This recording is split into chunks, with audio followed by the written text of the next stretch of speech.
Saya sudah. Boleh bicara lagi kok? Suara saya sudah cukup jelas, Saudari. Iya, oke, sudah. Oke, baik. Terima kasih.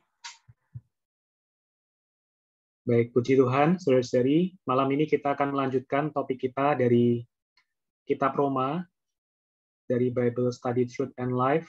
Kita perlu melihat bahwa Kitab Roma ini sangatlah satu urutannya sangat baik ya, sangat sistematis dan sangat memimpin kita ke dalam praktek kehidupan Kristiani kita untuk menempuh hidup orang Kristen yang normal. Ya, ini sangat berkaitan dengan topik besar kita pada pertemuan yang sebelumnya. Amin.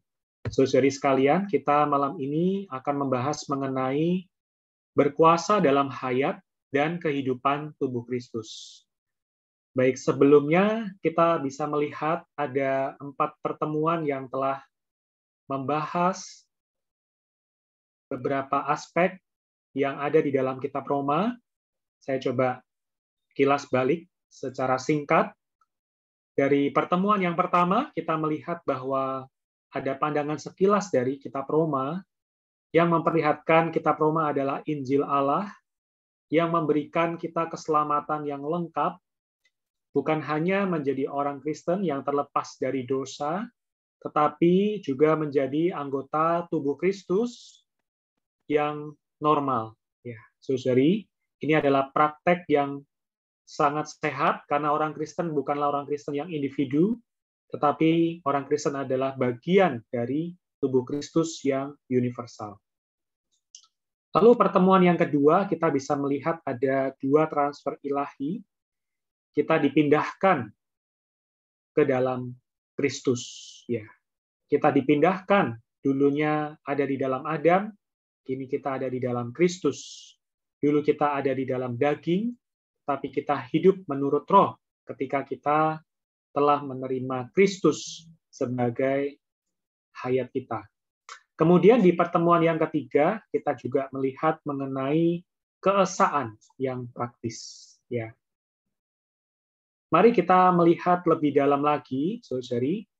Kemudian di bagian yang keempat, berita yang minggu lalu, bahwa kita menempuh hidup Kristiani kita juga perlu ya mengenal bahwa orang Kristen bisa mengalami kemenangan, ya, mengalami apa yang telah Allah tetapkan kepada manusia, yaitu berkuasa di dalam hayat. Dan di pertemuan yang lalu kita membahas mengenai berkuasa dalam hayat melalui anugerah. Amin. Bukan melalui kekuatan kita sendiri, tetapi melalui anugerah. Nah, mari kita melihat sekarang lebih lanjut lagi bahwa perkara berkuasa dalam hayat adalah juga berkaitan dengan kehidupan tubuh Kristus. Bukan hanya menyangkut kehidupan kita secara individu. Bukanlah berhenti hanya menjadi orang Kristen yang individu, tetapi kita perlu mengenal pada aspek kehidupan tubuh Kristus. Amen. Baik, ayat yang mendasari, pertama kali kita perlu kembali kepada hasrat hati Allah, apa yang Allah rencanakan di dalam rapat ilahinya ketika Allah menciptakan manusia. Ketika Allah menciptakan manusia, berbeda dengan Allah menciptakan makhluk hidup yang lain. Allah berkata, baiklah kita menjadikan manusia menurut gambar dan rupa kita, supaya mereka berkuasa atas ikan-ikan di laut, dan burung-burung di udara, dan atas ternak, dan atas seluruh bumi, dan atas segala binatang melata yang merayap di bumi. Jadi di sini ada kata berkuasa.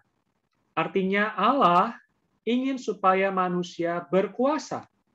Tapi kita perlu perhatikan bahwa yang berkuasa bukanlah satu orang, bukan juga satu keluarga saja, tetapi mereka. Mereka di sini menyangkut atau berhubungan dengan manusia secara korporat. Manusia yang dalam jumlah yang banyak.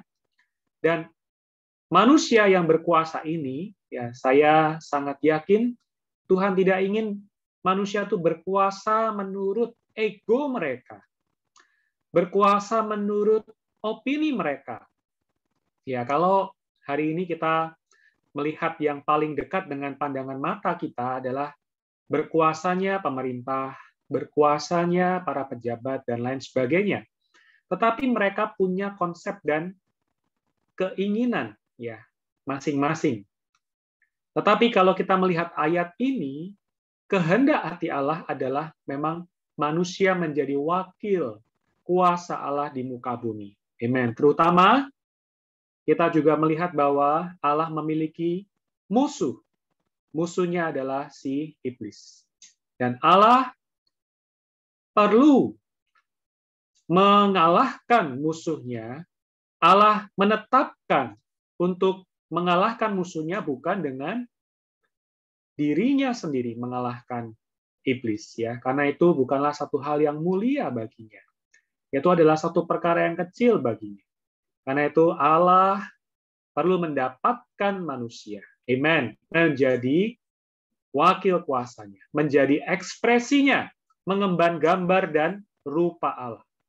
Saudara-saudari, karena itu sangatlah wajar dan sangatlah alkitabiah ya jika kita saling mengapresiasi satu dengan yang lain sebagai manusia, bukannya menjelek-jelekkan ya, bukannya mengata-ngatai ya sesama manusia, tetapi justru kita memuji satu dengan yang lain bahwa kita adalah gambar dan rupa Allah, bahwa ketika kita bercermin, ketika kita di depan kaca, saudari kita perlu melihat dan perlu mengingat ayat ini bahwa aku, Anda sekalian, kita semua adalah gambar dan rupa Allah untuk menjadi ekspresinya dan wakil kuasanya. Karena itu ayat ini harus menjadi ayat yang termeterai di dalam hati kita ya, saudari. Kalau kita ditanya untuk apa kita ada di bumi, untuk apa eksistensi kita, ya Allah mau supaya aku berkuasa baginya. Amin. Puji Tuhan. Mari kita melanjutkan. Tetapi, saudari, kita melihat satu tragedi yang terjadi di atas diri manusia. Sebelum kehendak hati Allah ini tercapai, ternyata iblis juga mau terlebih dulu merusak manusia, menggagalkan rencana Allah. Karena itu iblis di dalam wujud ya dosa terinjeksikan ke dalam diri manusia. Membuat manusia, pertama-tama rohnya menjadi mati. Dalam Efesus 2 ayat 1, kamu mati karena pelanggaran-pelanggaran dan dosa-dosa. Lalu, bukan hanya rohnya yang mati, tetapi juga jiwanya menjadi rusak. Dalam Kolose 1 ayat 21, dikatakan kita menjadi musuhnya di dalam hati dan pikiran kita. Saudara-saudari, tidak perlu menunggu seseorang berbuat sesuatu baru dia dikatakan berdosa. Tetapi di dalam jiwa, pikiran, perencanaan, perasaan, semuanya mengakui bahwa tidak ada manusia yang terluput dari dosa. Dari niat hati seseorang juga sudah timbul dosa. Dan yang ketiga, iblis merusak tubuh manusia, sehingga tubuh manusia menjadi daging, tubuh yang lemah terhadap perintah dan apa yang Allah inginkan. Tetapi sangat aktif terhadap hawa nafsu. Inilah kondisi kita, saudari. Oh, betapa kita perlu kasih karunia. Amen. Karena itulah berita yang sebelumnya sangat berkaitan dengan topik kita malam ini.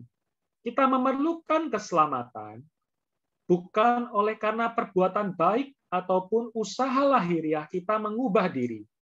Karena permasalahan kita adalah dari dalam.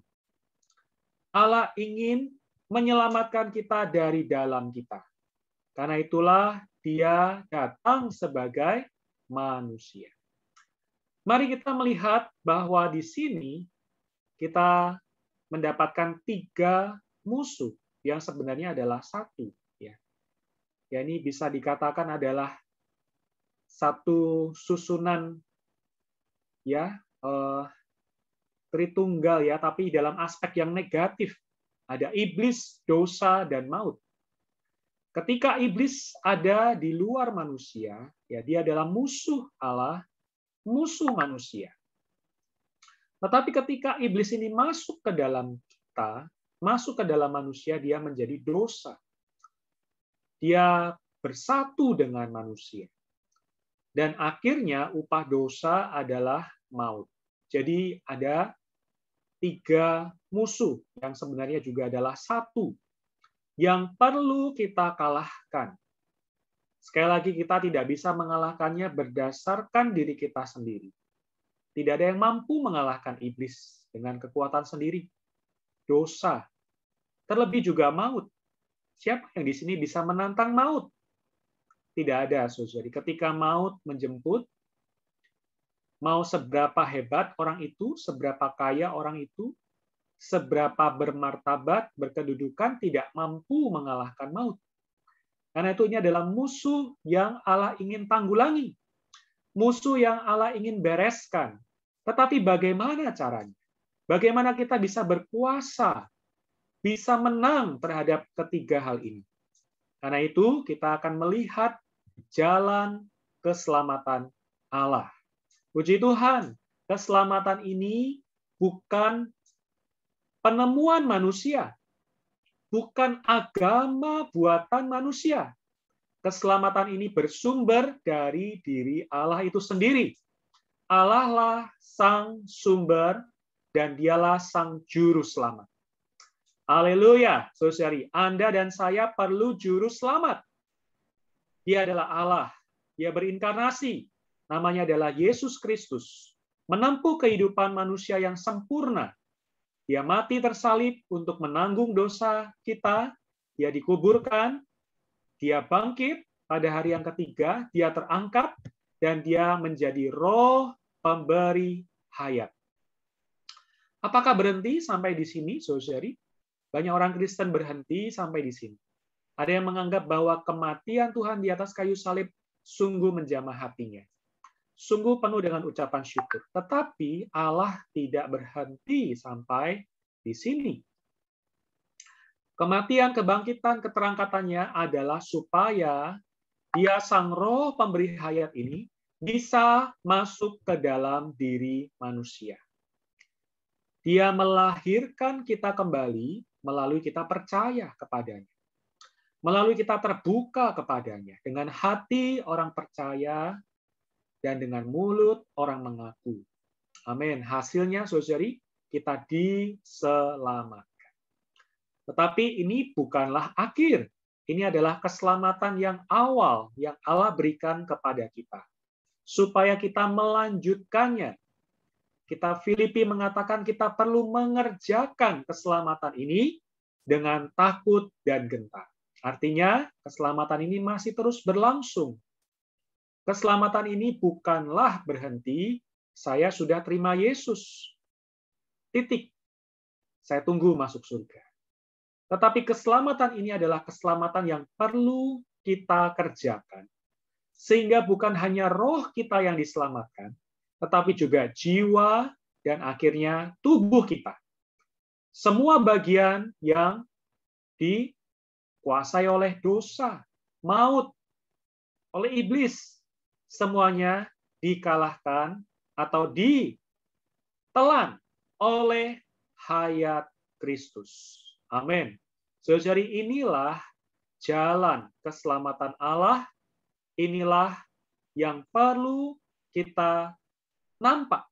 Ya, bukan dengan satu tata cara yang luaran, bukan dengan banyaknya kita melakukan kegiatan ibadah, tetapi dengan seberapa banyak kita menerima Kristus sebagai roh pemberi hayat bekerja di dalam diri kita.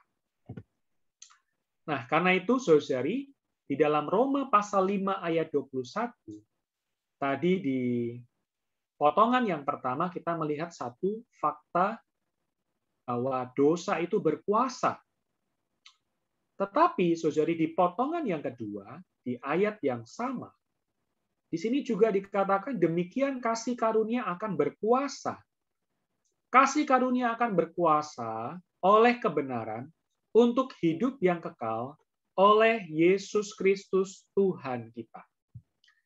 Nah, saya sengaja mencantumkan di sana referensi, yaitu Yohanes pasal 1 ayat 14.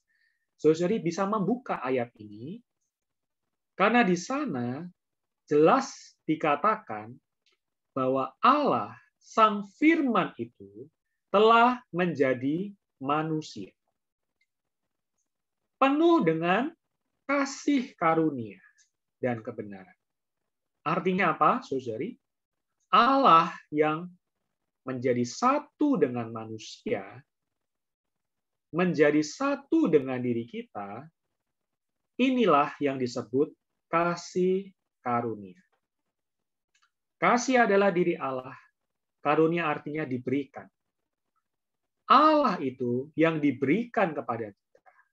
Kita bisa bersekutu dengannya, menikmatinya, berhubungan dengan akrab dengannya, bahkan mendapatkan suplainya, supaya bisa memampukan kita berkuasa, meresapi kita, menjenuhi pikiran kita, emosi kita, tekad kita, seluruh bagian kita. Inilah peran kasih karunia. Sungguh, saudara-saudari, kita perlu kasih karunia. Kalau tanpa kasih karunia, kita tidak mungkin bisa diselamatkan. Tanpa Allah yang menjadi satu dengan manusia, menjadi kenikmatan kita, kita tidak mungkin bisa mengalami keselamatan. Amin. Puji Tuhan. Mari kita melihat ringkasannya. Kita menyelesaikan sebenarnya ini secara singkat, ya, tahap atau bagian yang pertama dari judul besar pada malam ini, yaitu berkuasa dalam hayat, adalah bahwa kita berkuasa dalam hayat ilahi atas dosa, maut, dan iblis, yang akhirnya akan dihancurkan di bawah kaki kita. Saudara-saudari, berkuasa di sini sangat berbeda dengan pandangan orang dunia. Berkuasa dalam pandangan orang dunia, ya, menguasai suatu wilayah kekuasaan atau menguasai beberapa orang, memerintah di atas beberapa orang. Tetapi berkuasa di dalam hayat yang menjadi sudut pandang Allah adalah berkuasa sehingga kita tidak dikalahkan oleh dosa, maut, dan iblis, bahkan bisa menang atas ketiga hal tersebut. Ya, kita lihat kembali ya dalam Kejadian 1 ayat 26. Tuhan mau manusia itu berkuasa atas seluruh ciptaan Allah, semua makhluk hidup. Tetapi kita lihat di bagian yang terakhir, frasa yang terakhir, bahwa juga manusia ini berkuasa atas segala binatang melata yang merayap di bumi. Nah, ini menyangkut atau melambangkan adalah si ular itu. Oh, saudara-saudari, ya, inilah lambang dari si jahat yang merayap, yang mencari mangsanya. Saudari, Allah sengaja ya ayat itu tercantum secara terpisah. Dan segala binatang melata yang merayap di bumi. Ini menyangkut bahwa Allah juga punya kedambaan bahwa manusia bisa mengalahkan musuhnya. Amin. Puji Tuhan, saudari, ada jalan. Inilah bukanlah suatu hal yang mustahil, tetapi ini adalah satu hal yang betul-betul Allah rencanakan, ada di dalam hatinya, dan ini bisa tergenapkan melalui manusia. Asalkan ya kita kembali melihat kita perlu menerima kasih karunia-Nya dan menikmati kasih karunia-Nya. Amin. Nah, mari sekarang kita melihat potongan yang kedua dari judul besar pada malam ini, yaitu berkuasa dalam hayat, juga berhubungan dengan kehidupan tubuh Kristus. Apakah maksudnya? Kita bisa melihat ayat yang mendasari, yaitu di dalam Roma pasal 12 ayat 6. Dikatakan demikian juga kita, walaupun banyak, adalah satu tubuh di dalam Kristus. Tetapi kami masing-masing adalah anggota yang seorang terhadap yang lain. Amin. Artinya, saudari, kita bisa melihat kitab Roma, sebenarnya ada pembahasan mengenai orang secara individu, dari orang dosa menjadi orang Kristen. Ini dibahas di dalam Roma pasal 1, terus ya mengalami proses keselamatan sampai akhirnya pada pasal yang ke-11. Di pasal yang ke-11 kita melihat ada pemilihan Allah. Seakan-akan sudah rampung, karena keselamatan kita sudah jelas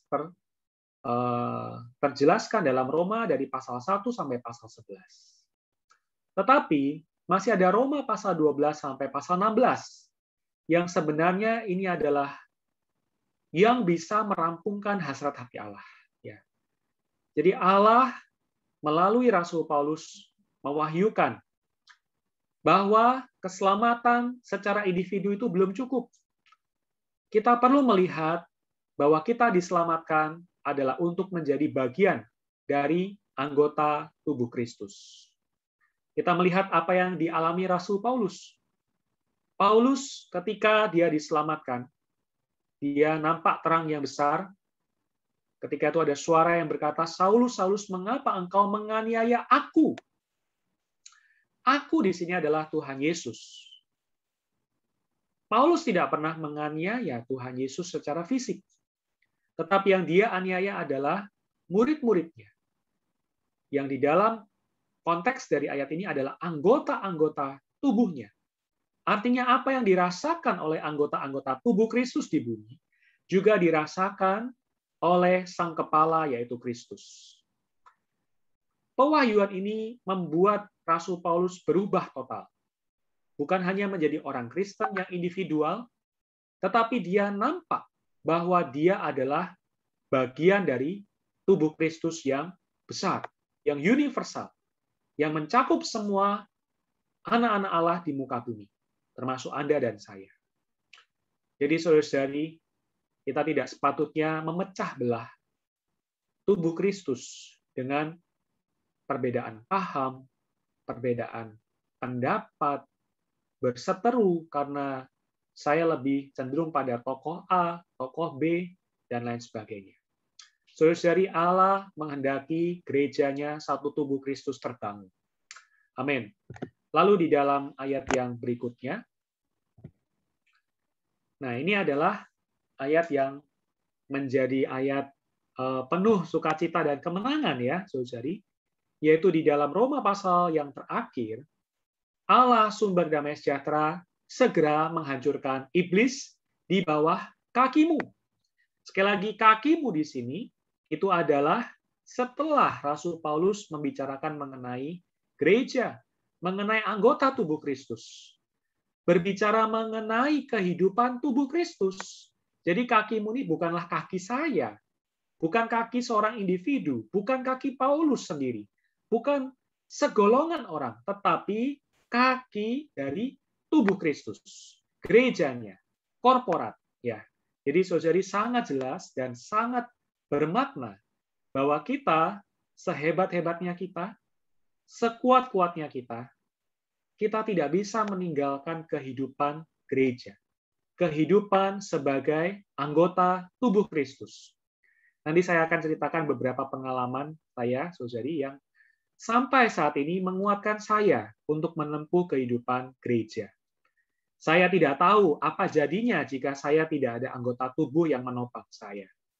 Sungguh, saudari, kehidupan gereja adalah kehidupan yang manis, kehidupan yang menguatkan kita, yang menopang kita. Sehingga ada satu istilah yang sangat mengingatkan saya sampai hari ini, jika engkau kuat, kuatlah dalam hidup gereja. Jika engkau lemah, lemahlah dalam hidup gereja. Artinya kuat ataupun lemah kita, jangan pernah meninggalkan kehidupan gereja. Amen. Puji Tuhan, saudari. Mari kita melihat sekali lagi bahwa berkuasa dalam hayat ini sekali lagi sangat berkaitan dengan hasrat hati Allah, yaitu dikatakan supaya mereka. Tidak ada kata supaya kamu seorang diri, ya, masing-masing berkuasa, tapi mereka. Artinya di dalam benak Allah, di dalam hati Allah, Allah ingin mendapatkan satu unit yang korporat, yang esa, ya, bukan banyak orang yang tercerai-berai seperti apa yang terjadi di Babel, ya, bangsa-bangsa terpecah belah, ya, menurut suku bahasa mereka, tetapi Allah ingin gerejanya, wakil kuasanya di bumi ini menjadi ekspresi dan wakilnya yang korporat, yang esa, satu unit, ya, tubuhnya. Ya. Berkuasa dalam hayat ini sangat berkaitan bagaimana kita menempuh kehidupan tubuh Kristus. Saudari, ini sangat penting dan sangat-sangat kita perlukan. Ya. Begitu banyak, ya, penentangan atau cara yang dilakukan musuh untuk menghalangi orang Kristen melihat kehidupan tubuh Kristus. Seorang saudara pernah menyampaikan, ya, kepada kami, ada satu buku karangan dari saudara Watchmeni yang judulnya adalah di Indonesianya adalah Kudus dan Tidak Bercela. Ya, kita pernah membahasnya, ya, di Bible Study Truth and Life. Asal mula dari judul buku ini, saudara-saudari, sebenarnya bukanlah kudus dan tidak bercela, tetapi adalah gereja yang mulia, ya, glorious church. Tetapi ketika judul itu dipublish, ya, orang-orang Kristen tidak mau membelinya, ya, karena di dalam benak banyakkan orang Kristen tidaklah relevan dengan kehidupan mereka. Lalu diubahlah, ya, buku judulnya disesuaikan lagi dengan kalimat kudus dan tidak bercela. Maka hasilnya adalah laku keras, saudari. Mengapa demikian?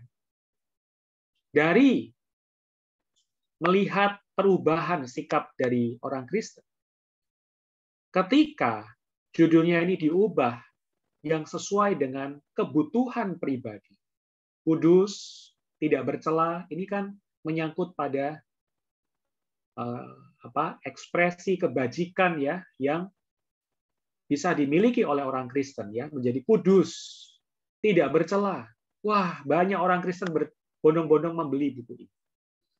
Ini artinya konsep atau makna kehidupan tubuh Kristus itu oleh iblis itu ingin dihapus, saudari, dari benak kita.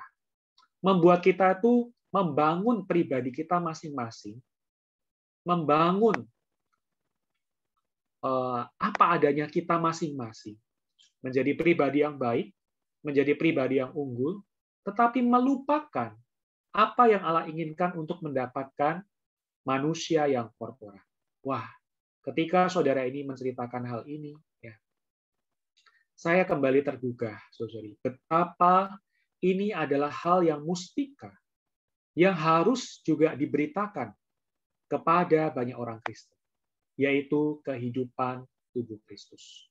Bahwa hidup kita belum bisa memuaskan Allah kalau kita tidak terbangun satu dengan yang lainnya.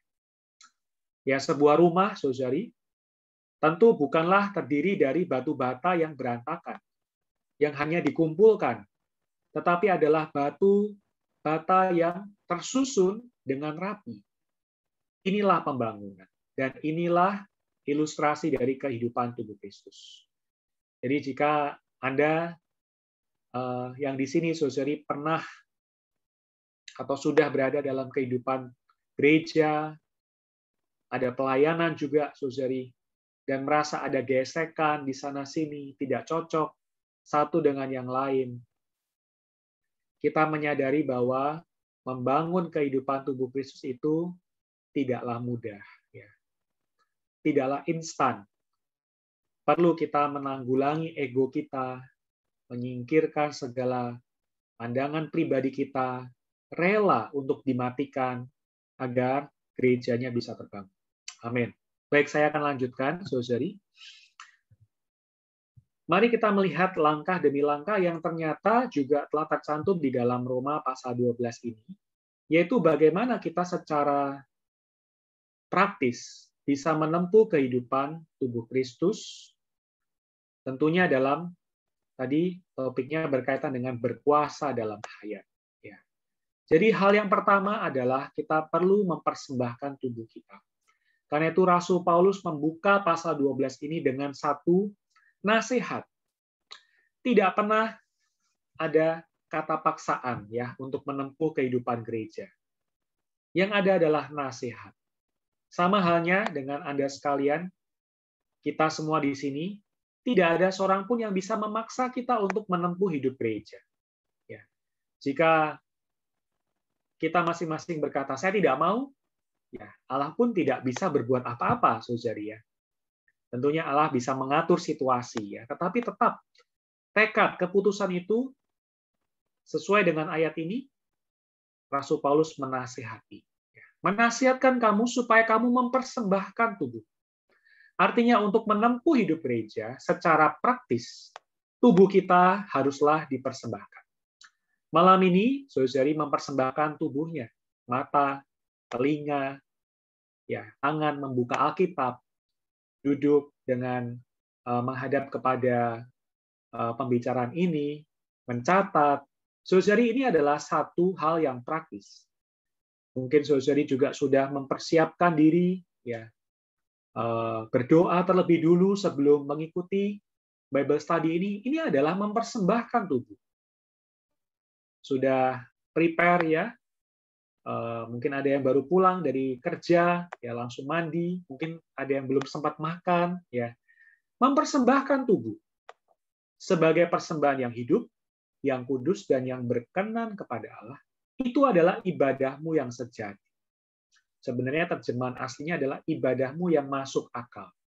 Artinya persembahan tubuh kita itu adalah hal yang masuk akal, saudari, untuk bisa menempuh kehidupan tubuh Kristus.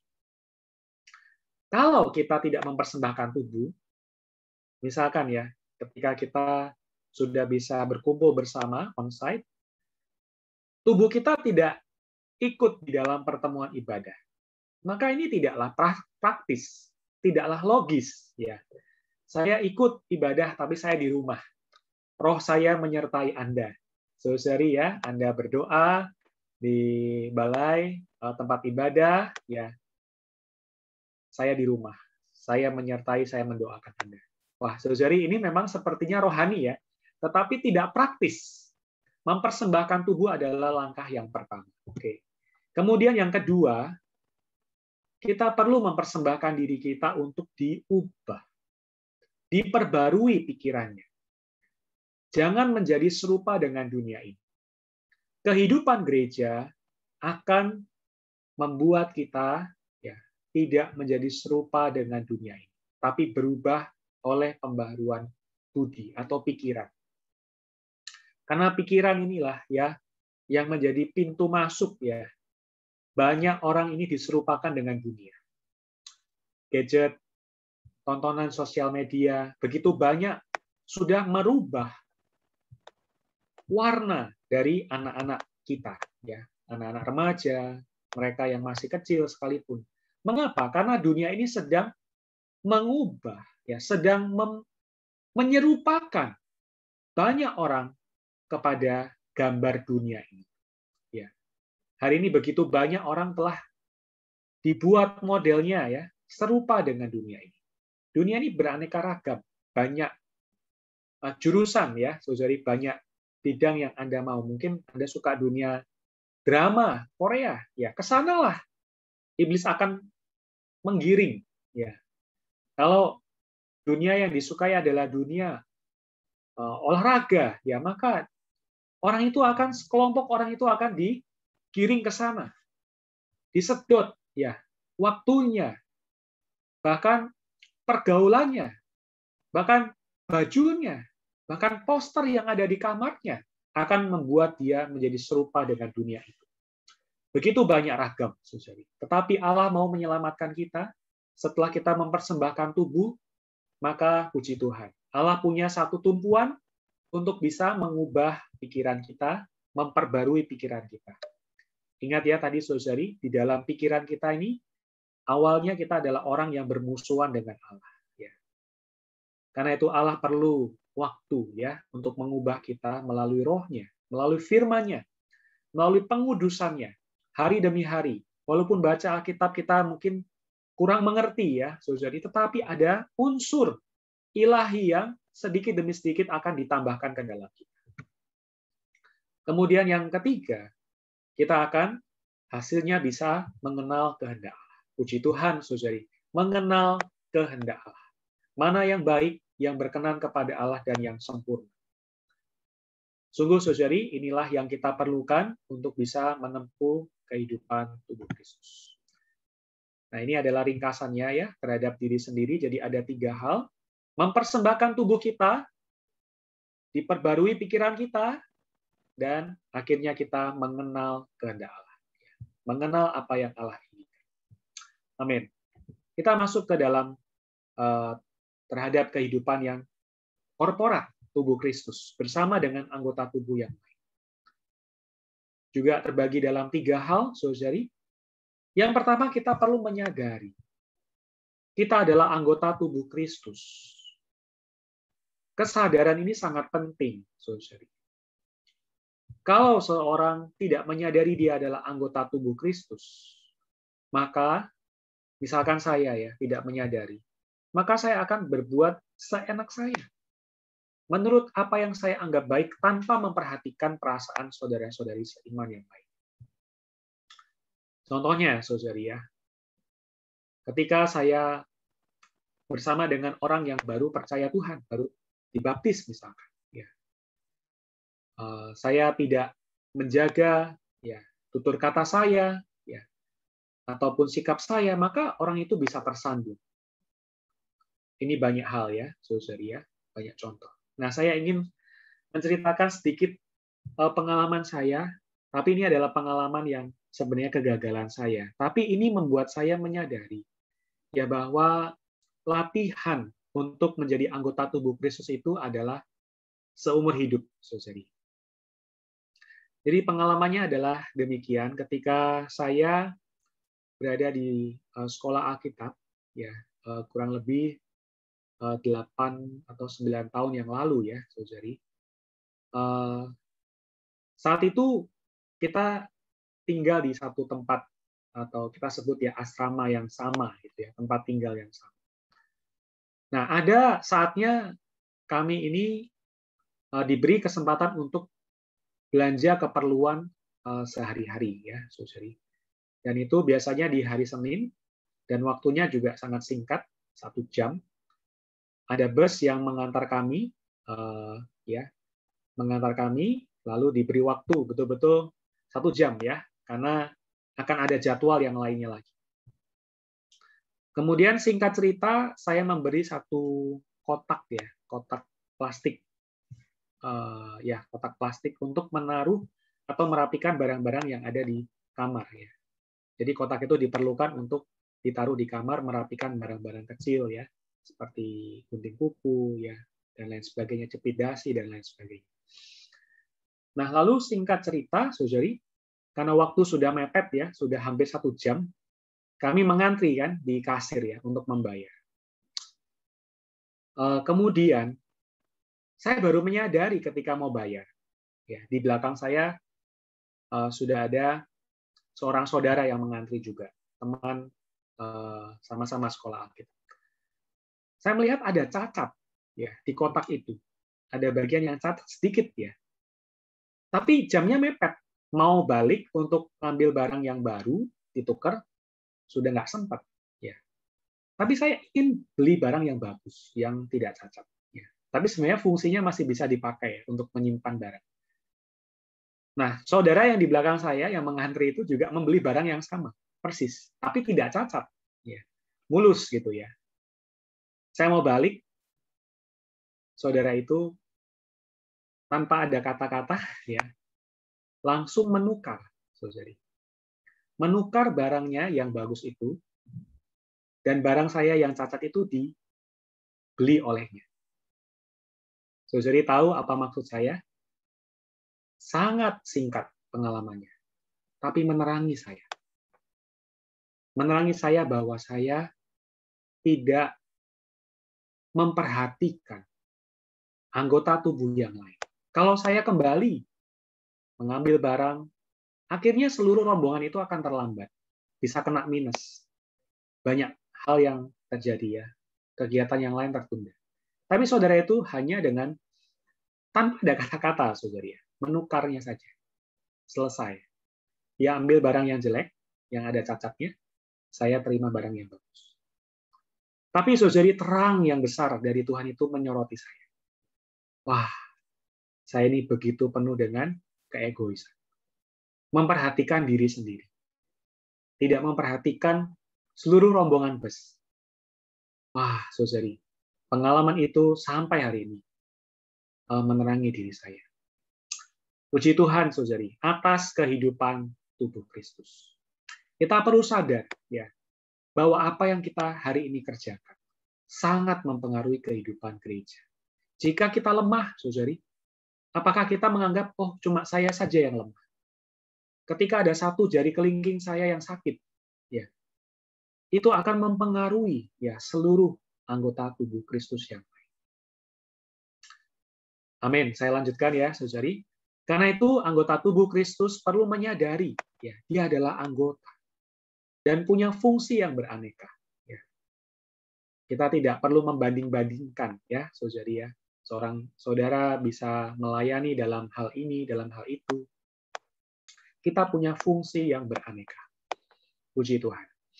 Yang kedua, kita mempunyai karunia yang berlainan menurut kasih karunia yang dianugerahkan kepada kita. Ya. Ayat yang tercantum di sini bisa saudari baca untuk lebih mendalami ya. Karunia-karunia itu ya. Amin. Yang ketiga adalah menempuh kehidupan dengan kebajikan yang unggul. Ya, tentunya ini untuk ekspresi ya, kebajikan yang tertampil, kasih, penuh dengan pengampunan dan lain sebagainya. Ini banyak akan kita alami, saudari, ketika kita menempuh kehidupan tubuh Kristus. Amen. Ya, karena itu pengalaman menyendiri di rumah, ya, tidak bersekutu dengan saudara-saudari, akan menghambat pengalaman kita yang lebih kaya terhadap tubuh Kristus. Amen. Baik, kemudian aspek yang berikutnya dalam Roma pasal 13 dikatakan kita juga perlu menempuh kehidupan yang normal terhadap masyarakat sekitar, ya. Karena itu dalam pasal 13 ayat 1 sampai 7 itu ada satu catatan yang memperlihatkan kita perlu mentaati pemerintah ya yang ada di sekitar kita. Ya, di Indonesia kita perlu taat kepada otoritas. Lalu kita perlu mengasihi sesama manusia seperti diri kita sendiri.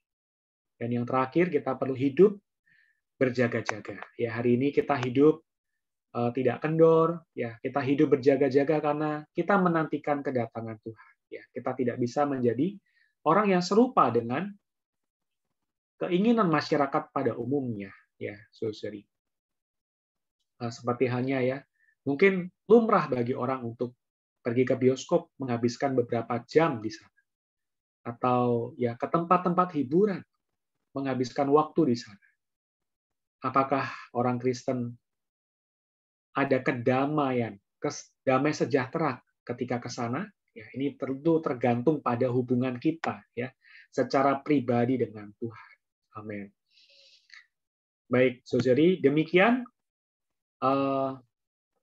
pemaparan kami ya dari topik pada malam ini, dan saya akan menyimpulkannya. Dari Perjanjian Lama, kita bisa melihat bahwa Allah itu sangat konsisten.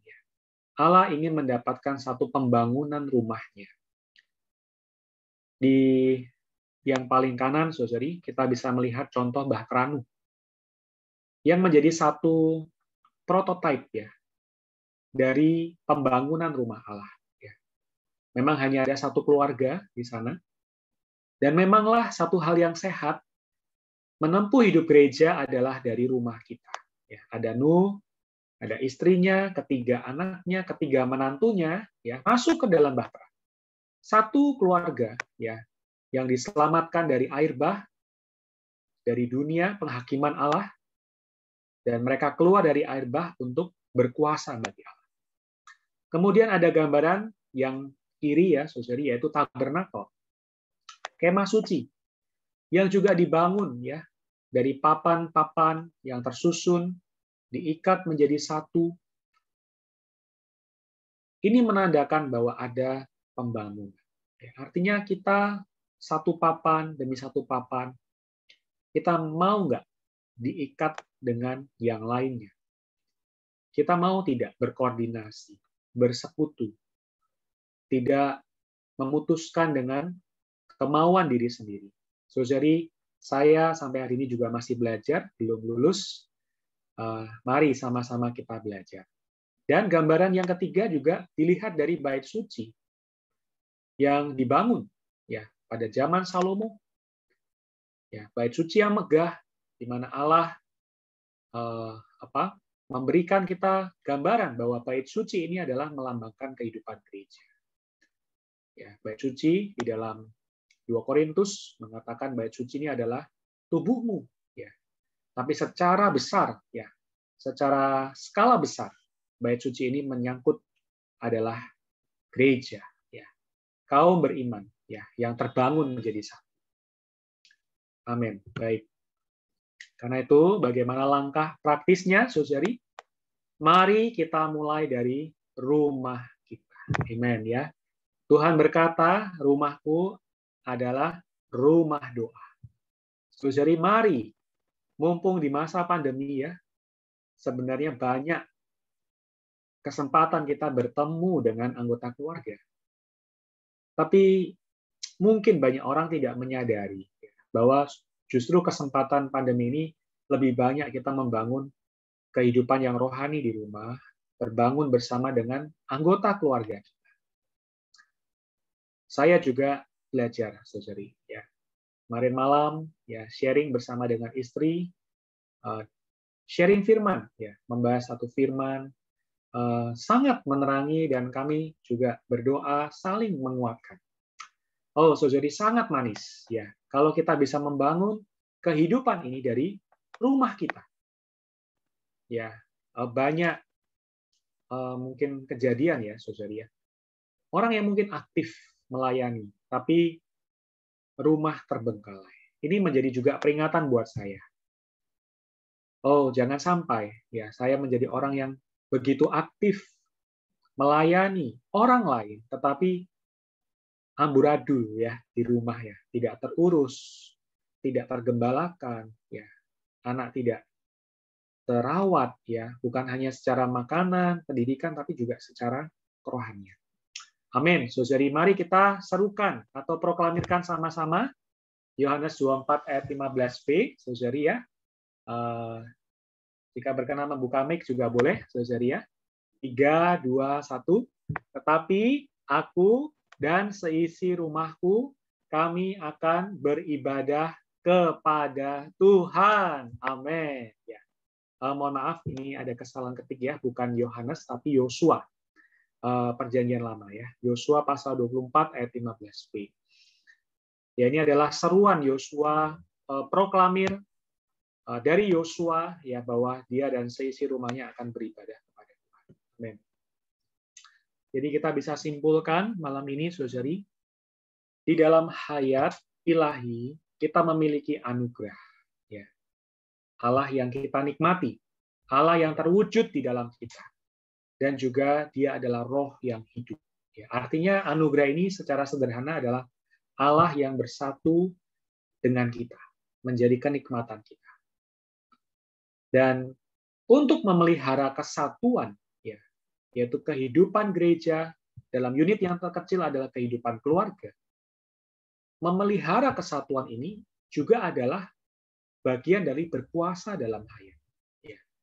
Kalau rumah tangga kita tidak esa, kehidupan gereja juga tidak esa, saudari, ini sudah tanda bahwa ada kematian di dalam, ada perpecahan di dalam, ada dosa di dalamnya. Tetapi jika kehidupan keluarga kita harmonis, asa, penuh dengan persekutuan, maka, saudari, itulah ekspresi dari berkuasa di dalam hayat. Ya, jadi berkuasa di sini kita perlu satu kejernihan ya, bukan dari konsep berkuasa itu memerintah anak kita ya. Wah, kamu anak ya, kamu harus tunduk sama kata-kata papa ya. Tidak boleh ini, tidak boleh itu, kamu nurut ya. Bukan, saudari, bukan itu yang dimaksud berkuasa. Berkuasa artinya keharmonisan itu, keesaan itu, persekutuan itu terjalin di dalam keluarga kita. Dan kuncinya sekali lagi adalah dalam roh. Amen. Dalam roh inilah kita hidup dan berkuasa di dalam hayat. Ya, artinya ini bukanlah perbuatan daging, mencoba mengumpulkan, ya, mencoba untuk memaksakan, bukan, saudari. Tapi adalah pekerjaan roh, pekerjaan Tuhan dari kita, individu, ke keluarga kita, ke masyarakat, dan kehidupan tubuh Kristus. Amin. Mari kita baca ayat yang terakhir sama-sama, saudari. Roma 16 ayat 20. Semoga Allah sumber damai sejahtera segera akan menghancurkan iblis di bawah kakimu. Kasih karunia Yesus Tuhan kita menyertai kamu. Amin. Mari kita berdoa. Amin. Tuhan, terima kasih untuk firman-Mu. Kau menerangi kami kembali bahwa hasrat hatimu adalah mendapatkan gereja. Oh, satu unit yang korporat, bukanlah satu individu yang tercerai-berai. Kau ingin kami terbangun menjadi satu, sehingga iblis, dosa, dan maut bisa dikalahkan, berada di bawah tumpuan kaki kami. Tuhan Yesus, rahmatilah kami dalam mempraktekannya. Kami mau memulai dari diri kami, keluarga kami, unit yang paling kecil. Ialah rumah kami boleh disebut rumah doa. Di dalamnya Tuhan bertahta. Di dalamnya ada keharmonisan. Di dalamnya Tuhan boleh dipermuliakan. Terima kasih Tuhan. Amin. Puji Tuhan. Tuhan berkati. Saya kembalikan kepada. Amin. Puji syukur pada Tuhan untuk firman-Nya malam hari ini. Ya. Jadi malam hari ini kita kembali melihat bahwa berkuasa dalam hayat sangat berhubungan dengan kehidupan tubuh Kristus. Dan kehidupan tubuh Kristus ini juga bisa dimulai dari rumah kita, dari anggota keluarga kita ya, antara suami dengan istri, antara dengan orang tua atau anak ya. Jadi sangat-sangat praktis dan berhubungan. Ya, setelah ini kita akan ada sesi tanya jawab. Jadi bagi saudari yang ingin bertanya, boleh langsung menuliskan pertanyaannya di kolom chat ya. Di saya saat ini belum ada yang masuk. Saya tidak tahu di saudara yang lain apakah ada pertanyaan. Oh, oke. Puji Tuhan. Ya, ini ada satu pertanyaan yang masuk, Saudara Hansen. Saya bacakan. Apakah berkuasa dalam hayat itu ada tingkatannya? Ya. Jadi saya ulangi lagi. Apakah berkuasa dalam hayat ada tingkatannya? Amin. Saya coba menjawab ya, saudari. Berkuasa dalam hayat ini apakah ada tingkatannya? Saya juga tidak tahu ya, saudari ya, karena saya belum menemukan dalam Alkitab mengenai tingkat ya berkuasa dalam hayat. Tetapi kita bisa melihat dari pengalaman kita ya bahwa kita bisa berkuasa atas dosa, maut, dan iblis ini tentunya sangat progresif ya, sangat progresif. Ada kemajuannya. Ya. Kalau kita mengalami pertumbuhan, ya, maka pasti kita terhadap dosa, terhadap hal-hal negatif, maut, terhadap iblis itu bisa semakin banyak semakin menang ya, saudari. Jadi apakah ini yang dimaksud dengan tingkatan ya? Saya juga tidak berani mengatakan itu tingkatan ya. Tapi semakin ada pertumbuhan hayat ya, semakin seseorang itu normal kehidupan Kristianinya, maka pasti akan semakin bertumbuh ya, dia di dalam berkuasa dalam hayat ya. Kita tahu bahwa seorang anak ya, dia bisa berfungsi tangan kakinya, dia bisa bergerak ya, tapi dia tidak bisa mencegah ya, misalkan ada bahaya datang padanya. Tapi ketika orang itu atau anak itu beranjak dewasa, ya, dia bisa punya kematangan, dia bisa membedakan mana yang baik, mana yang buruk ya. Nah, ini tentunya berkaitan dengan pertumbuhan hayat. Jadi saya lebih setuju mengatakan bahwa tingkat berkuasa dalam hayat ini adalah menyangkut pertumbuhan hayat kita. Semakin kita bertumbuh, ya tentu semakin kita bisa berkuasa dalam hayat. Amin. Amin, puji Tuhan. Dari saudara-saudara yang lain, apakah ada yang mau ditambahkan? Saudara Kenny atau Saudara Irfan? Ya, baik, puji Tuhan. Ya tadi saya coba cari tahu ininya ya, kata berkuasa. Berkuasa dari Roma pasal 5 ayat 17 ya. Itu bahasa Yunaninya adalah basileu. Ya. Artinya itu bisa menjadi raja ya, atau melatih kuasa kerajaan ya. Jadi untuk memerintah. Ya, jadi secara metafora itu kita punya kendali, kontrol ya, melatih memerintah berkuasa itu ya. Jadi ini adalah kata kerja ya. Jadi bukan ke arah ada tingkatannya, tetapi memerintah berkuasa dalam hayat ini adalah pekerjaan hayat yang ada di dalam kita ya. Jadi yang disinggung di sini bukan mengacu kepada objek ya, ada kuasa berapa banyak dan tahapannya itu, tapi mengacu kepada ada pekerjaan ya yang kuat oleh hayat itu, sehingga hayat itu benar-benar mengendalikan dan akhirnya memerintah. Ya, amin. Dari saudara kita ini ada yang bertanya, ada sedikit lebih lebih detail lagi pertanyaannya, yaitu adalah yang dimaksud ada tingkatannya ini adalah maksud di dalam tubuh Kristus begitu. Karena berdasarkan praktek atau pengalamannya ada tingkatannya begitu di dalam berkuasa dalam hayat. Nah, menurut saudara-saudara bagaimana?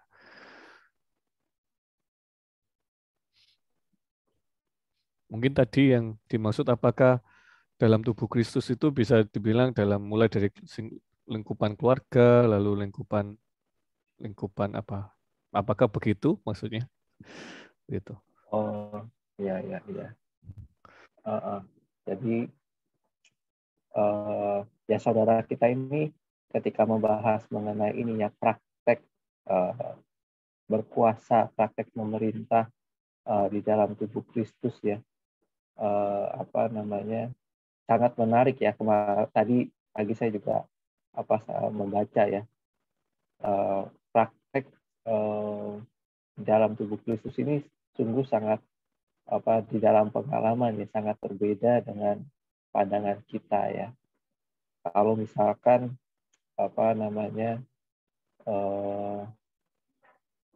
pandangan kita orang yang berkuasa memerintah di dalam hayat itu ya bisa nyuruh-nyuruh, bisa pakai kuasa gitu ya, memerintahkan kamu harus bagaimana gitu kan ya. Jadi misalkan jadi kepala pabrik ya, dia bisa perintahkan pegawai pabriknya untuk ini dan itu ya. Tapi sangat menarik memang di dalam tubuh Kristus ini ya, pemerintahan ini didasarkan hayat dan semakin orang itu berkuasa dalam hayat, justru semakin dia merendahkan dirinya ya, merendahkan hatinya, dan dia justru mau menjadi hamba ya. Jadi memerintah di dalam hayat ini justru berlawanan dengan konsepsi kita ya. Kadang-kadang semakin dia bertumbuh memerintah dalam hayat, justru semakin dia mau melayani ya, seperti Tuhan kita ya. Dia dengan daya tariknya itu ya, membawa murid-muridnya bisa mengasihi, dan dia merendahkan diri ya sampai membasuh kaki muridnya dan sebagainya, itu ya. Jadi di dalam tubuh Kristus memang ada urutan-urutan ya di dalam tubuh ya. Oh, mungkin ini adalah tangan, ini adalah kaki dan sebagainya. Tetapi ketika kita melihat makna rohaninya, kita melihat dari kacamata orang yang memberita di dalam hayat ini tentu adalah orang yang justru merendahkan diri dan penuh dengan hayat yang melayani anggota tubuh yang lainnya. Jadi semakin dia berberita dalam hayat, semakin dia setia melayaninya. Demikian. Dan menurut saya demikian ya. Silakan kalau saudara-saudara lain mau menambahkan. Oke, saudari saya tambahkan ya. Saudari, di dalam ketika kita bicara berkuasa dalam hayat, maka kita harus melihat ini bukan bicara adalah mengenai the power of life, juga bukan bicara mengenai kita bilang kekuatan untuk menaklukkannya, tetapi ini adalah bicara the reign of life. Artinya ini adalah hayat yang memiliki kuasa. Nah, bagaimana menggambarkan ini? Ini adalah bicara perkara hayat. Ini bukan bicara perkara kedudukan di dalam sebuah jabatan, di dalam sebuah tingkatan sosialitas, tetapi ini adalah bicara hayat. Ya. Saya ambil contoh, saudari, apa itu bicara berkuasa dalam hayat di dalam kehidupan kita sehari-hari ya. Kita lihat seorang ibu, ya kan. Ketika ibu itu adalah seorang yang memang banyak berjuang ya, berjuang, berkorban dengan sabar, merawat, melayani anak-anaknya. Maka anak-anak itu sangat mengerti, gitu, bisa dikuasai oleh ibunya. Ya, saya ambil contoh istri saya sendiri. Istri saya, kami punya 3 anak ya kan, karena saya sibuk pelayanan, hampir mungkin sekitar 70% waktu anak-anak itu adalah di bawah pelayanan, perawatan, pengasuhan dari istri saya. Ya, maka meskipun anak-anak dengan istri saya begitu dekat ya kan, bisa curhat ya, kalau dengan papanya mereka agak jaga-jaga gitu kalau mau curhat gitu. Apalagi yang paling gede udah mulai mau remaja kan, dia pilah-pilah kalau mau curhat kepada papanya. Tapi kalau sama mamanya dia bisa cerita kayaknya. Tetapi meskipun dia menganggap mamanya adalah seperti sahabat, seperti teman, dia tetap bisa dikendalikan. Ya, ketika mamanya menegur, ketika mamanya menasehati, ketika mamanya mengajarkannya, dia mau tunduk. Ya, dia mau tunduk, dia mau dengar, dia mau mengikuti. Mengapa? Karena ini adalah perkara hayat, di mana ada seorang ibu yang berkorban, ya, merawat, memperhatikan, ya, terhadap anak-anaknya. Nah, berbeda dengan orang lain. Ketika ada orang lain datang, ya kadang kita terima tamu, lalu kadang tamu kan juga ada tamu yang memang ya udahlah ini kan anak orang lain, ada tamu yang pengen ngatur gitu kan, kadang bisa juga demikian. Nah, anak saya tidak mau nurut gitu, meskipun mungkin dia terima, tapi dalam hatinya dia nggak terima. Mengapa? Karena tidak ada fungsi hayat yang dia alami. Nah, jadi saudari, ketika kita bicara berkuasa dalam hayat, ini sangat berkaitan dengan pertama adalah pertumbuhan hayat kita. Kita nggak bisa berkata seorang anak itu punya kuasa, betul nggak? Ini ambil contoh nih, Hansen anaknya masih kecil, ya. Meskipun anaknya punya kuasa di dalam rumahnya Hansen, karena emang itu rumah dia. Tetapi kuasanya nggak nyata, karena masih anak-anak. Seringkali malah bukan kuasa, seringkali adalah kita takut dia merusak. Ya, dia merusak barang, dia merusak segala sesuatu. Tapi seiring dengan dia bertumbuh, seiring dia mendapatkan pendidikan, seiring dia mendapatkan pengalaman demi pengalaman, maka fungsi hayat itu membuat dia memiliki satu kuasa. Suatu hari dia mulai bisa mengatur, suatu hari dia mulai bisa menata, dia sudah bisa menjaga. Itu apa? Itu adalah kuasa hayat yang di dalam dia. Apakah hayat yang dipunyai oleh anaknya Hansen sekarang dengan 10 tahun lagi sama? Sama, tetap adalah hayat manusia. Ya, hayat yang dia wariskan dari ayahnya Hansen. Dan ibunya, ya, nanti saya cari tahu aja namanya ya. Nah, tetapi setelah dia dewasa 10 tahun, mungkin 10 tahun kemudian, 20 tahun kemudian, dia tetap memiliki hayat yang sama. Tetapi fungsinya, kuasanya mulai kelihatan. Dia mulai punya impact. Dia mulai punya pengaturan. Dia mulai punya modelnya bapaknya. Model ibunya. Saudara-saudari, hari ini ketika kita bicara berkuasa di dalam hayat, ini adalah bicara kita memanifestasikan hayat Allah di dalam kita. Saudara harus ingat ketika Tuhan menciptakan manusia, di dalam hati Tuhan itu sangat menggebu-gebu, karena dia menginginkan manusia itu diciptakan menurut gambar dan rupanya. Lalu dikatakan supaya mereka berkuasa.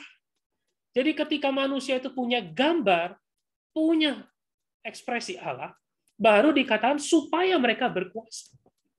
Jadi saudara-saudari, ketika kita bicara berkuasa dalam hayat, ini sangat bergantung bahwa perawakan Kristus perlu terbentuk di dalam kita. Itulah yang dinantikan Paulus. Paulus dia berharap supaya perawakan Kristus, perwujudan Kristus terbentuk, tercetak di dalam dia. Nah, saudari, bagaimana perawakan Kristus bisa tercetak? Maka tadi Saudara Hansen ada berkata, di dalam Roma pasal 12 ayat 1 dikatakan bahwa dengan segala kemurahan Allah, aku menasihati kamu supaya kamu mempersembahkan tubuhmu sebagai persembahan yang hidup, yang kudus, dan yang berkenan kepada Allah. Mengapa dikatakan mempersembahkan tubuh? Supaya apa? Supaya perawakan Kristus bisa terbentuk.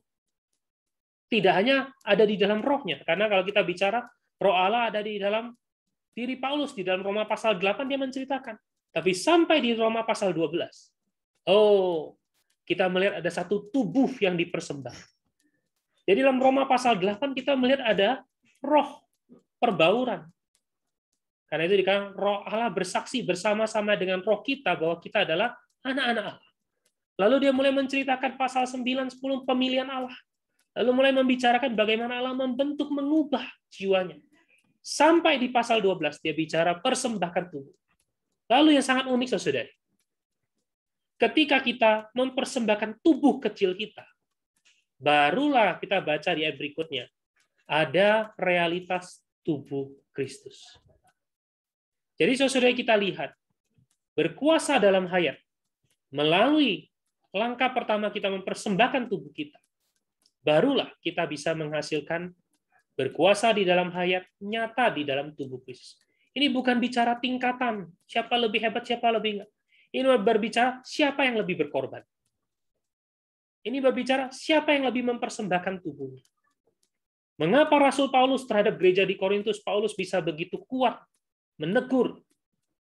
Kenapa? Paulus adalah orang yang paling berkorban untuk gereja di Korintus.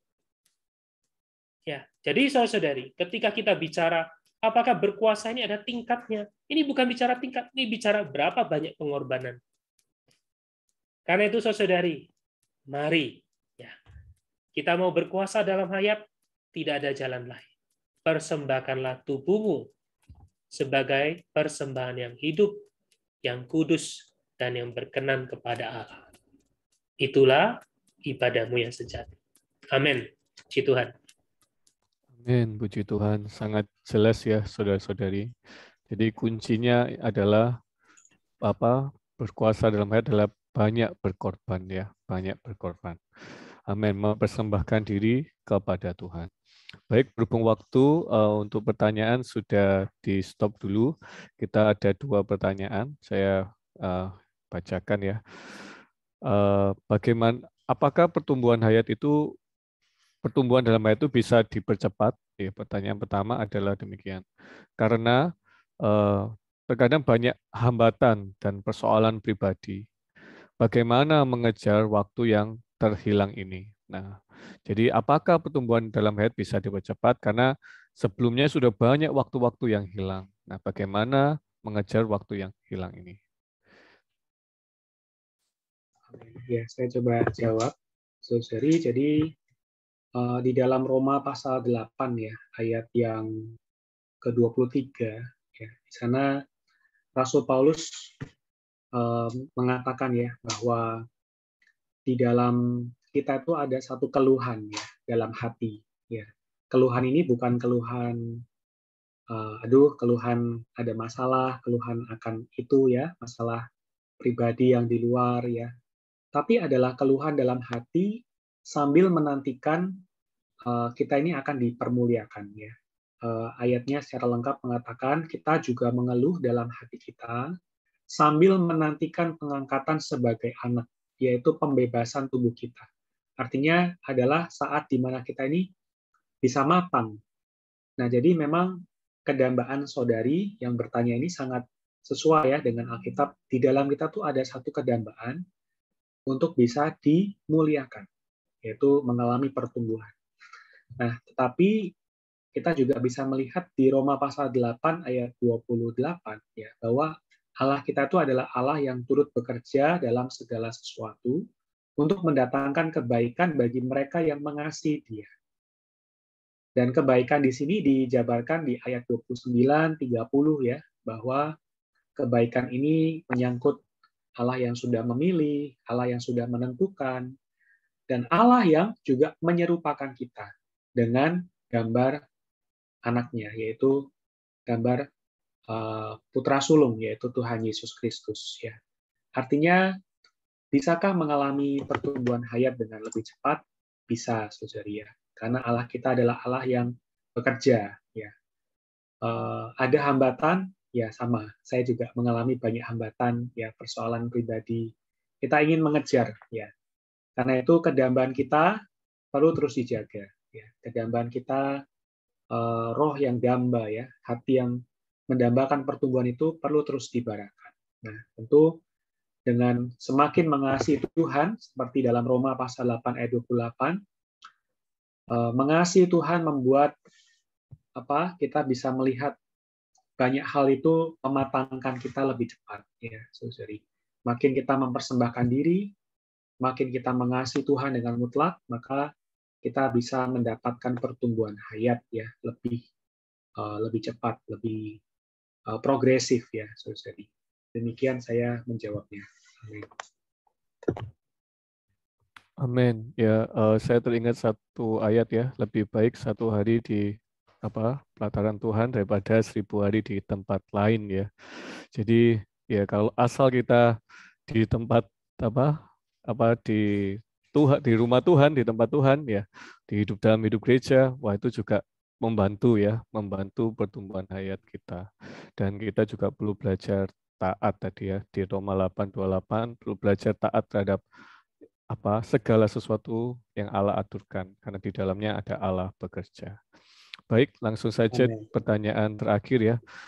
Bolehkah kita katakan, judulnya ini kan berkuasa dalam hayat ya, bolehkah kalau dikatakan dikuasai oleh hayat? Begitu, saudara. Amin. Mungkin saya coba jawab, nanti saudara bisa melengkapi ya. Jadi berkuasa dalam hayat ini artinya ruang lingkup ya. Kita berkuasa ini adalah di dalam hayat ilahi. Ya. Jadi tentunya ada makna bahwa hayat ilahi ini meresapi kita dan menguasai kita ya. Jadi memang di dalam bahasanya ya, bahasa Inggrisnya tuh reigning in life ya. Tadi saudara Kenny menyinggung reigning in life. Jadi berkuasa di dalam hayat. Ruang lingkupnya adalah hayat ya, bukan berkuasa secara luaran di dalam alamiah, ya, tapi berkuasa dalam hayat ilahi. Tentu di dalamnya ada makna hayat ilahi ini meresapi kita, menguasai kita, menjenuhi kita. Ini dari saya ya, mungkin saudara bisa menambahkan. Sekalian mungkin sebagai pertanyaan terakhir ya, waktu itu saya juga pernah bertanya ke salah satu saudara, apa sih perbedaan bertumbuh dalam hayat, ya lalu berkuasa dalam hayat, ya. Jadi mungkin, lalu ini ada mungkin juga saudara kita bertanya dikuasai oleh hayat, lah ini apa ini ya maksudnya, kok banyak sekali istilahnya begitu. Amin. Yes, untuk pertanyaan terakhir. Amin. Silahkan mungkin saudara yang lain mau bantu. Oke, baik. Kan pertanyaannya boleh atau tidak? Kalau menurut saya sih ya boleh-boleh saja ya, saudara. Tapi cuman perbedaannya adalah ketika kita bicara berkuasa dalam hayat, maka yang menyatakan kuasa itu adalah diri kita. Jadi kita ini adalah menjadi channelnya, menjadi saluran untuk menyatakan kuasa di dalam hayat. Ya. Tetapi kalau kita bicara dikuasai oleh hayat, artinya kita adalah objeknya. Kita dikuasai, kita bukan subjeknya. Ya, jadi tentu kalau kita melihat kehendak hati Allah adalah Allah ingin kita berkuasa. Kita menyatakan kuasa Allah, bukan kita dikuasai. Tentu untuk bisa berkuasa, kita perlu dikuasai dulu oleh hayat. Ya, kita perlu diatur oleh hayat, hukum hayat di dalam. Kita perlu dididik, ya kan? Ada perasaan hayat. Ya, saya mendorong saudari boleh membaca buku pengenalan hayat, pengalaman hayat ya. Di sana akan membawa kita melihat ya. Nah, kalau kita hari demi hari dikuasai oleh hayat, artinya hayat itu mengatur kita, memberi perasaan pada kita. Hayat itu mendidik kita ya. Maka hasilnya adalah kita makin bertumbuh di dalam hayat. Makin kita bertumbuh di dalam hayat, makin kita menyatakan kita punya fungsi bisa berkuasa di dalam hayat. Ya, saya rasa cukup jelas ya, puji Tuhan. Amin, puji Tuhan. Haleluya. Oke, baik, saudara-saudari, kiranya firman Tuhan semakin tersingkap buat kita, dan semakin kita bukan dibingungkan, dipusingkan, tapi semakin kita menikmati firman Tuhan penuh dengan terang. Amin. Ya, ini Saudara Hansen kasih linknya ya, kalau ingin dapatkan buku mengenai pengenalan hayat ya ini ya. Ada juga nanti ada pengalaman hayat dan lain sebagainya. Baik, terima kasih untuk saudari yang sudah datang di dalam BSTL malam hari ini. Sebelum kita menutup BSTL ini, mari kita berdoa sekali lagi, kiranya firman yang sudah kita dengar terus beroperasi, terus hidup di dalam kita ya. Minta tolong Saudara Hansen boleh menutup sekali lagi di dalam doa. Amin. Tuhan, terima kasih. Kami bersyukur kepadamu karena Engkau menyingkapkan Tuhan hasrat hatimu kepada kami. Tuhan, Engkau damba kami boleh berpuasa di dalam hayat. Tuhan, ini bukanlah perkara individu belaka, tetapi Engkau ingin mendapatkan tubuhmu, satuan yang terbangun ya Tuhan, gerejamu, kami mau mempraktekkan ini dalam lingkup kami yang paling kecil, dalam keluarga kami. Tuhan, sehari-hari biarlah boleh terbangun kehidupan yang menikmati hayat, memamerkan hayat. Tuhan, sehingga Engkau boleh terekspresi melalui kami, melalui keluarga kami, setiap hal detail dalam hidup kami. Tuhan, kami juga rindu, kami semakin bertumbuh ya Tuhan. Inilah kedambaan kami hari demi hari. Tuhan, agar pertumbuhan kami makin hari makin maju. Tuhan, melalui kami taat kepada pengaturan-Mu. Terima kasih Tuhan atas firman-Mu pada malam ini. Tuhan, kami berdoa di dalam nama-Mu. Amin. Amin.